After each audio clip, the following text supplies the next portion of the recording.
ఆయన యెహోవాకి ఏం చేశాడంట? ఆయన మొరపెట్టాడంట. అప్పుడు దేవుడు సహాయం చేశాడు.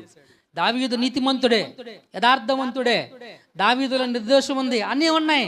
అయితే దేవుణ్ణి అడగకుండా అయితే లేడు. దేవుణ్ణి అడగకుండా అయితే లేడు. నేను యేసుక్రీస్తుని నమ్ముకున్నానుగా, ఇక ప్రార్థన చేయాల్సిన అవసరం లేదు, దేవుడు నన్ను విడిపించేస్తాడు అని నువ్వు అనుకుంటావేమో. అర్థమవుతుందండి?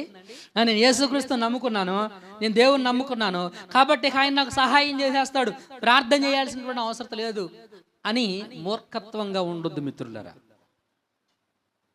సమయోచితమైన సహాయం కొరకు ఆయన దగ్గరికి నువ్వు వెళ్ళి, ఆయన సన్నిధానానికి వెళ్ళి నువ్వు ప్రార్థన చేయి, దేవుడు తప్పకుండా నీకు దారిని కలుగు చేస్తాడు.